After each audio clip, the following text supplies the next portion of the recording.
चलिए जानते हैं देश और दुनिया की सिलेक्टेड काम की और महत्वपूर्ण 20 बड़ी खबरों को। पर अभी तक आपने इस वीडियो को लाइक नहीं किए हैं तो फटाफट लाइक कर ले, लाल बटन दबाकर चैनल को सब्सक्राइब कर ले और साथ में बेल आइकन भी प्रेस कर ले और वीडियो को ज्यादा से ज्यादा शेयर करें। तो चलिए बढ़ते हैं खबरों की ओर। सुप्रीम कोर्ट ने सोमवार को कहा कि किसी भी व्यक्ति को टीका लगाने के लिए मजबूर नहीं किया जा सकता। न्यायमूर्ति एल नागेश्वर राव और न्यायमूर्ति BR गवैया ने कहा कि विभिन्न संगठनों, संस्थानों और सरकारों द्वारा बिना टीकाकरण वाले लोगों पर लगाए गए प्रतिबंध अनुपातिक नहीं है। पीठ ने सुझाव दिया है कि जब तक संख्या कम न हो राज्य सरकार को इस तरह के प्रतिबंधों को हटाना चाहिए। पीठ ने कहा कि शारीरिक स्वास्थ्य और शारीरिक अखंडता एक संवैधानिक अधिकार है, इसलिए किसी भी व्यक्ति को टीकाकरण के लिए बाध्य नहीं किया जा सकता। कोर्ट ने यह भी कहा कि सरकार की मौजूदगी कोविड-19 नीति मनमानी नहीं है।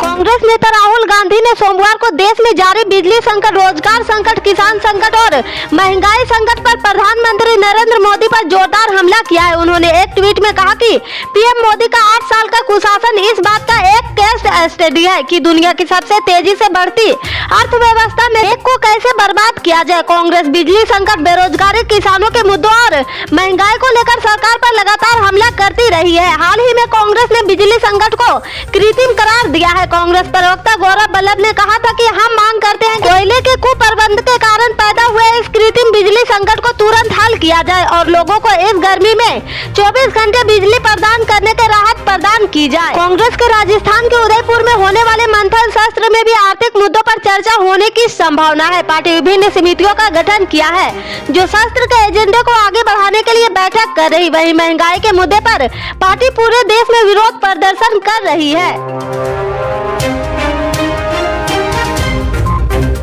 गुजरात में विधानसभा का 18 फरवरी 2022 में कार्यकाल खत्म होने जा रहा है। ऐसे में उम्मीद है कि इस साल के आखिरी में नवंबर और दिसंबर के बीच विधानसभा चुनाव हो सकते हैं। इस बीच आम आदमी पार्टी के संयोजक और दिल्ली के मुख्यमंत्री अरविंद केजरीवाल ने गुजरात दौरे पर एक बयान देकर राजनीतिक माहौल गर्मा दिया है। केजरीवाल ने कहा कि बीजेपी गुजरात में 4 से 5 मई के आसपास विधानसभा को भंग कर चुनाव की घोषणा कर सकते हैं। दरअसल गुजरात सरकार ने पिछले कुछ दिनों में ऐसे फैसले लिए हैं जो जल्द चुनाव की तरफ इशारा कर रहे हैं।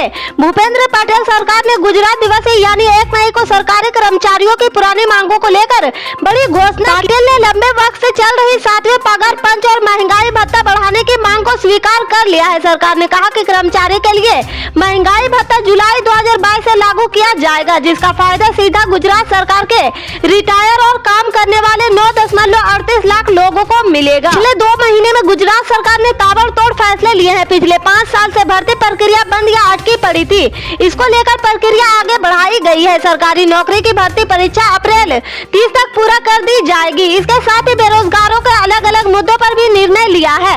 जो युवा बेरोजगार विरोध कर रहे थे उनकी मांग को फिलहाल सरकार ने पूरा किया है। सरकार ने कई मांगों को स्वीकार कर लिया। सरकार ने पेंडिंग में चल रहे अलग अलग परियोजनाओं के उद्घाटन भी कर दिए हैं।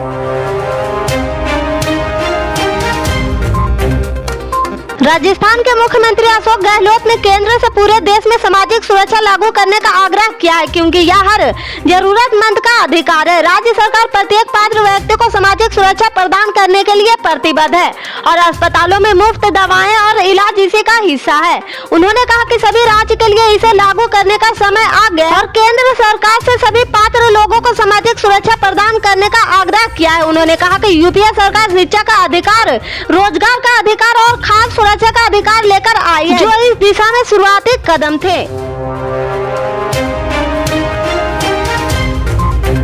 बिहार में जनता यूनाइटेड के राष्ट्रीय अध्यक्ष राजीव रंजन उर्फ लल्लन सिंह और केंद्रीय मंत्री RCP सिंह के बीच चल रही गुटबाजी को लेकर अब पार्टी ने एक बड़ा फैसला लिया है। पार्टी के बैनर पोस्टर में लगने वाली तस्वीर को लेकर दोनों गुटों में मचे बवाल को खत्म करने के लिए प्रदेश अध्यक्ष उमेश सिंह कुशवाहा ने निर्देश दिया है कि पार्टी के किसी भी पोस्टर और बैनर पर अब केवल मुख्यमंत्री नीतीश कुमार का ही फोटो लगेगी।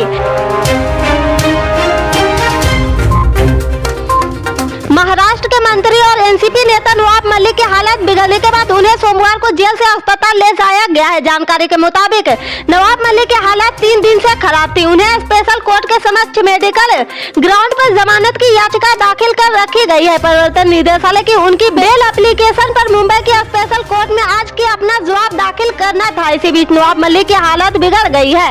उनके वकील ने कहा कि मलिक पिछले कुछ दिनों से बीमार चल रहे थे। उनकी हालत बिगड़ने के बाद स्ट्रेचर के जरिए उन्हें आर्थर रोड जेल से जज हॉस्पिटल ले जाया गया है। हालांकि ईडी ने पूछा कि अगर महाराष्ट्र के मंत्री की हालत खराब थी तो जांच एजेंसी को इसकी सूचना क्यों नहीं दी गई थी।